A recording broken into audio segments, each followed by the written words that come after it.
Happy Friday, fellow fishing friends. Twisted Branches here with another video. Today is a little bit different. I'm going to be doing an instructional video on rigging a wacky worm, or doing a wacky rig on a worm. Not quite sure how you want to put that. A little bit of the history of the wacky style of rigging apparently came out of New Jersey fishermen who decided one day to do a weightless worm rig by hooking it just flat dab in the middle of the worm and tossing it out there. It has obviously progressed from there. There's a lot of different styles of worms, hooks and weights, all kinds of little accessories you can get, including O-rings, the Wacky Rig tool you see here, to make this whole process a little bit easier and give it some more options for when you're fishing. So if you want to talk about what a wacky rig is good for, well, wacky rig is a slow presentation. If you are a run and gun fisherman, you are going to hate the wacky rig. You need to have some patience because it takes a while for a weightless worm to start to sink. And that's where the magic of the wacky worm comes in, is as it's sinking, because you kind of balanced it in the middle, the little ends will flutter as it descends. Then once it hits the bottom, you let it rest, give it a couple tugs, again with the ends wiggling, relax, and it flutters a little bit, give it a little tug, comes up, wiggles, flutters, and so on. And that slow kind of action and slow retrieve is what drives those fish absolutely crazy for this style of rigging. When is it popular, or when is it good to fish a wacky rig? When the fishing is slow, when nothing else is biting. In the springtime and in the fall, you've got days where you go out and you don't get a hit on anything, and when you're at that point, throw a wacky rig on. Or if you have the patience, go ahead and fish a wacky rig all the time. There's no reason you couldn't. It's versatile enough year-round that you could run a wacky rig. You just have to have the patience to fish it. It's not a toss, retrieve, toss, retrieve, toss, retrieve. There's none of the action of a swim bait. It's slower than even like a Texas rig worm, because you got to wait for that thing to sink a little bit, and then you give it a little tug up, let it sink a little bit, and give it a little tug up. And as you're tugging up and then you let it sink, you reel a little bit, and it's in those pauses where the fish bite and really grab a hold of this thing. So if you want to do wacky rigs, have some patience in fishing the wacky rig. Don't give up on it and say this is the absolutely worst way to fish ever.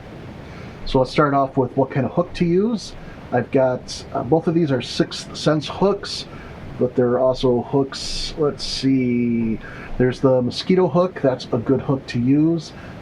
Really any hook that's got that little bit of a circle shape and a little bit of a bend to the eye. Get that up close. Not sure if you'll be able to see that or not. I am trying out a new camera. It is a Caso Brave 7, something that I want to be using out in my kayak. So I kind of want to try it out today and see how it did on this video. So anyway, you're using this style of rig. You tie it on. I usually tie them onto leaders, and I'll have probably 4 or 5 of these tied up and ready to go. And I'll tie a clip onto the other end, and then just tie onto that clip. You can do it however you want. You can tie straight onto the line. Normally I'll use a fluorocarbon leader. In this case, I just grabbed some monofilament because I had it handy for this demonstration. The knot that you can use a Snell knot if you'd like. You could use a Palomar knot, the Trilene knot. I just have an improved clinch knot on here. That's kind of what I've used for fishing my whole life. I'm kind of experimenting with new knots now other than the improved clinch knot, just because it's an old knot and maybe not the best knot in the world. Anyway, you tie onto your hook, and it could be as simple as taking that hook, finding the center balance point of the soft bait you're using. Because this is a Weston stickworm here I'm using as a demonstration, it's got a nice space in the middle. It kind of tells you exactly where to rig it. And it's as simple as sticking your hook through. Now you could use a weightless hook if you'd like. I'm sorry, a weedless hook if you'd like, because this obviously is a weightless rig. When you hook it through the middle like that, the life expectancy on your soft bait is a little bit lower. This has a tendency to tear out. I don't know, depending on how hard you're casting or how many bites you get. This might be worth 1 or 2 bites. It might be worth 20, 30 casts. Maybe not. That's why they also have the option for an O-ring, which I'll show you here in a second. I'll just leave that rigged over there. And in this case, I'm using this is a Yamamoto Senko, a 5-inch. The Weston is a 5-inch as well. The other worm I'm going to be using today is a Biospawn Exo Stick. That is also a 5-inch worm. So for the O-ring, you could either try and work that O-ring on by hand or get a tool. This is a tool by Mustad, and it's an O-ring tool, and what it has is a series of O-rings placed down here, and then a tapered shaft that gets larger and is hollow in the middle. And the way you use it is you find the midpoint of your worm, or where you want that worm to balance from.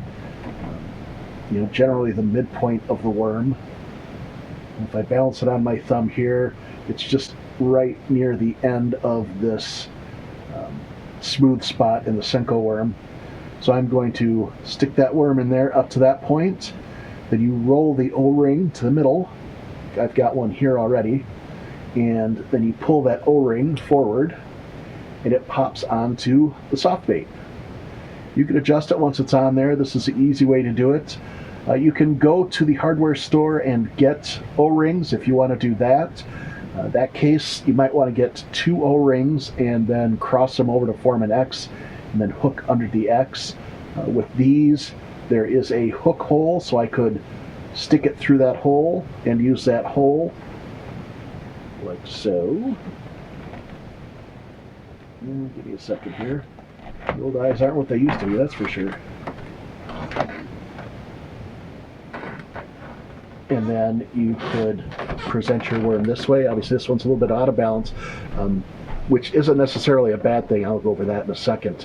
So you could just move center point of the hook using that O-ring until you get a balanced worm. And then you toss this as you would, as I talked about earlier, toss it in weightless, let it sink, flutter, raise, sink, flutter, raise, sink, flutter, and so forth. If you're getting your O-rings from the hardware store instead of the fishing specific ones, you'll be hooking. As I go past that barb, I should have clipped that barb before I started. I'll throw an O-ring on the Weston real quick and I'll show you what I'm talking about.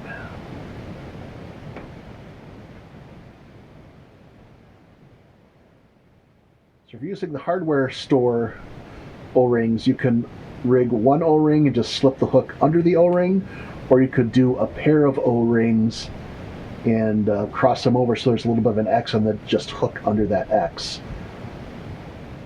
If you're going to hook directly under the O-ring, if you don't have the fancy ones with the hook hole, that's all you do is hook directly under there. But that is going to give you more of a parallel presentation as opposed to a perpendicular, which is what that little hook hole allows your hook to turn perpendicular to the worm. In this case, you are parallel with the worm. You still get the same kind of action. The fish is still going to come up and bite it. It's just a different way to present the worm. And when you rig it this way, where you are parallel with the worm, you have some more options when it comes to using weights. Now, weights that you use for wacky rigs are nail weights. I like the tungsten ones. I got these from 6th Sense and Wacky Rig Kit, so it's a lead one. Honestly, I would prefer tungsten, and when I buy weights, I usually buy the tungsten weights, so I'm just using this for demonstration purposes. The reason for that is it's better for our fisheries, better for the health of our fisheries, better health for the other wildlife that use the fisheries as well. Go for tungsten. So you use your nail weight by just literally pushing it into the end of your soft bait. Some of these have snap-off points. Like here, I could cut right there with a pair of pliers if I wanted to, just depending on how much weight you want to use. These are 1/16 ounce, and that's generally what I recommend people start with, is a 1/16 ounce weight. That seems to give the best combination of flutter and action with a weight. What the weight does is it helps you get that worm down quicker, and it also helps you get it down deeper into grass. If you're fishing in the early spring, you got some early grass, you can actually get that down into the early grass and get some bites out that way, or you could toss it out in the fall as that grass is dying away or those weeds are dying away and try and get down in there. So if you rig it in a parallel fashion like this, what's going to happen is, depending on which way you have your hook set, that as you do your flutter action, that weight is going to draw one end of the worm down quicker than the other end. It's actually going to swim away from you. Or, if you have it rigged the other way, it'll swim towards you. But I generally rig it this way so it swims away from me. It doesn't necessarily swim, you know what I mean, but that weight drags that down and it causes a little extra flutter on the unweighted end. Really, in the spawn, this drives fish absolutely nuts. Absolutely nuts. So, you can rig it parallel, you can rig it perpendicular, you can rig it with a weight, you can rig it weightless. It's very versatile depending on what equipment you have. You can get away with just a soft bait and a hook if you want to go weightless. You can get the O-rings. If you're going to get O-rings, you can go to the hardware store and get them. They're inexpensive enough where I get the fishing specific one because it gives me the option of rigging it parallel or perpendicular, and depending on what the fish are doing on any given day. So there you go. I don't know what much else to tell you about wacky rigging. That pretty much covers it. You've got a wide range of worms that you can use. I generally stick in that 4 and 5 inch range. Hook size. Talk about hook size a little bit. Start with a number 1 hook or a 1/0 hook. In the 5 inch size, I would probably start with a 1/0. And as you go up in size, like a 6 inch worm, like this is almost a 6.5 inch worm from 6 cents, I might rig this wacky style and use a 2/0 hook. I don't think I would need to go up to a 3/0 hook. I think 2/0 is probably the biggest. I might even just throw a 1/0 hook on this. Number 1 hook would work fine in a 5 inch. As you go down to the 4 inch number 1 or a number 2 hook, you don't need giant hooks with these. Your hookup ratio is going to be pretty good because your hook is located above the bait. And as that fish comes up and grabs, he doesn't have to bite through any plastic to get hooked. That fish just has to bite the bait itself, and that's what happens is they'll come up and inhale this, and you get a good hook set. So that's what I've got on Wacky Rigs today. Let me know if that's enough information for you or if you want more. Is there something I didn't cover that you think I should have? Please click the comments below and enter a comment. Or if you liked it, click the like and subscribe buttons. Subscribe for more content, like because you liked it. And down there somewhere in the description, there should be a link for a Patreon website. So if you want to go further and help support my channel, go down to the Patreon website and become a Patreon member. I have exclusive videos for Patreon members and free baits for most levels. So, check it out. Thank you very much for your time, everybody, and I hope you have a wonderful day.